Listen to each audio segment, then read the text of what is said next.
Good morning. আজ হচ্ছে 27শে জানুয়ারি। তো আজ দেখো সকাল সকাল কি সুন্দর রোদ উঠেছে।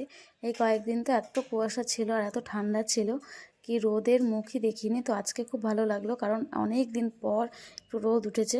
ঘুম থেকে তো সকালে উঠেছি, কিন্তু এখনও বিছানাপত্র গোছানো হয়নি। তো তার আগে ভাবলাম একটু গরম গরম চা খেয়ে নিই ঠান্ডার মধ্যে। তো আমার আর বোনের জন্য চা বানালাম। তো হ্যাঁ, তোমাদের তো একটা কথা বলাই হয়নি, কাল আমার বোন এসছে, জ্যাঠাতো বোন। তো আমাদের দুজনের জন্য চা বানিয়ে নিলাম। তো সকাল সকাল আমরা আগে চা খেয়ে নিই।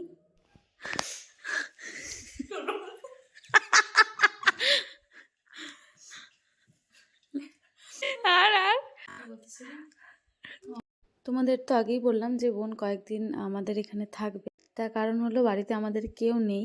মা বাবা গেছে কুম্ভ মেলাতে। তোমরা তো সবাই জানো যে প্রয়াগরাজে কুম্ভ মেলা হচ্ছে। তো বাবা মা গেছে সেখানে, আর ভাই গেছে কলকাতাতে। তো আমরা এদিকে চা খাচ্ছি আর বিগ বস দেখছি। যদিও ভাই কালকেই চলে আসবে। তারপর আমি অনেকক্ষণ এখানে বসেছিলাম, ভালো লাগছিল না, মনটা কীরকম একটা করছিল।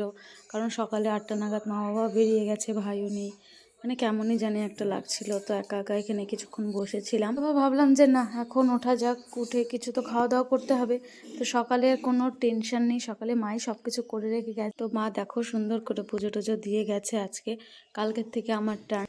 এই হচ্ছে মায়ের নিরামিষের রান্নাঘর। তো মা কিন্তু আমাদের জন্য সকাল সকাল রান্না করে গেছে। তো দেখো এদিকে ছোলা এগুলো হচ্ছে মা ভেজে নিয়ে গেছে, কারণ যেখানে গেছে ওখানে তো কিছু টিফিন করতে হবে।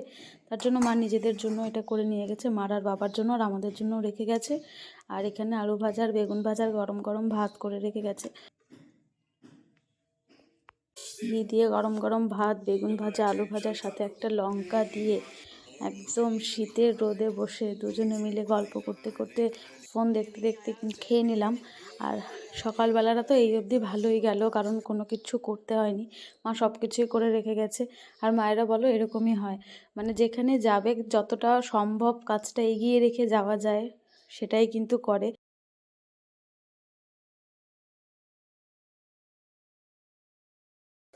তারপর খাওয়া দাওয়া করে আমি আর বোন অনেকক্ষণ গল্প টল্প করলাম। তারপর আমি স্নান টানও কমপ্লিট করলাম, আর বোন গেছিলো বাড়িতে। কারণ ও কিন্তু কালকে এমনি এসেছিলো, তো আমি ওকে এমনি থাকার জন্য বলেছিলাম। তো ও কিন্তু জামা কাপড় আনিনি, আর যেহেতু অনেক কয়দিনই থাকবে তার জন্য বাড়িতে গেল ওই স্নান টান করে জামা কাপড় আনি। আমি এর মধ্যে রান্নাঘরে গেছি, দিয়ে এটা হচ্ছে আমাদের আমিষের ঘর আর কি। এখানে যা রান্না বাড়ি সব আমিই করি। তো মা যেহেতু নিরামিষ খায় ওই জন্য মা ওই ঘরেই করে। তো আমি আগের দিন রাত্রে ভাত বেঁচেছিল, তো নিচে একটু লেগে গেছিলো গরম করতে গিয়ে, তার জন্য আমি জল দিয়ে রেখেছিলাম। তো আমার আর মনে নেই, পরে দেখি যে পরে যখন আজকে আমি ভাতটাকে মানে হাঁড়িটাকে মাজতে গেছি তখন দেখি অনেকটাই ভাত। এবার মানে ভুলেও গেছিলাম। এবার এতটা ভাত ফেলে দিতেও কষ্ট লাগছে, কারণ আমার খাবার জিনিস ফেলতে খুবই কষ্ট হয়। তারপরে এটাকে কী করলাম, জল থেকে ভাতগুলোকে তুলে মিক্সিতে একটু লবণ দিয়ে আর একটু জল দিয়ে মিক্সিতে একটা পেস্ট তৈরি করলাম। এটা দিয়ে দারুণ স্বাদের একটা বড়া বানাবো, যেটা কিন্তু খেতে খুবই ভালো লাগে। তোমরাও ট্রাই করো। আমাদের বাড়িতে যদি ভাত এরকম এক্সট্রা থেকে থাকে তাহলে কিন্তু মানে ভাত আমরা কোনো সময়তেই ফেলি না, এরকম করে বড়া তৈরি করে খাই। আর দেখো এরকম থকথকা টাইপের একটা পেস্ট করবে, বেশি জল দেবে না, তাহলে কিন্তু ল্যাতলেতে হয়ে গেলে আর হবে না। একটু থকথকা টাইপের একটা পেস্ট করবে। আর এদিকে আমি পেঁয়াজ, লঙ্কা আর ধনেপাতা হচ্ছে কুচিয়ে নিয়েছি। আর এই পেস্টটার মধ্যে আমি দিয়েছি লবণ, হলুদ, ধনে গুঁড়ো, জিরে গুঁড়ো, লঙ্কা গুঁড়ো, কালো জিরে। যেহেতু আমি একাই খাবো তার জন্য একার জন্য না অত কিছু রান্না করতে ইচ্ছা করে না। তো সেই জন্য ডাল আর ওই যে ভাতের পেস্টটা দেখলে ওটা দিয়ে আমি একটা বড়া তৈরি করব। তো ডাল আর বড়া দিয়ে আমার হয়ে যাবে। আর সকালের একটা বেগুন ভাজার অল্প একটু আলু ভাজা আছে। একার জন্য না সেরকমভাবে না কিছু রান্না করতে ইচ্ছা করে না, মানে মনে হয় কি না খেয়ে থাকলেও আমরা থাকতে পারবো।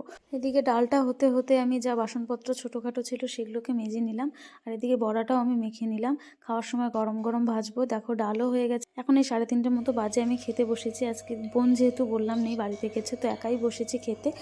তো এই কয়দিন চেষ্টা করব আমি তোমাদের প্রত্যেকদিনই প্রায় ছোট ছোট করে এরকম ভিডিও শেয়ার করার। তো প্লিজ চ্যানেলটাকে তার জন্য সাবস্ক্রাইব করে ভিডিওটা লাইক করে দিও। আর কীরকম লাগলো অবশ্যই জানিও। আর তোমরাও কিন্তু এরকম ভাত বেঁচে থাকলে ভাতের বড়া ট্রাই করতে পারো, খুবই ভালো লাগবে। তো চলো দেখা হচ্ছে আবার নেক্সট কোনো ভিডিওতে। আজকের মতো টাটা।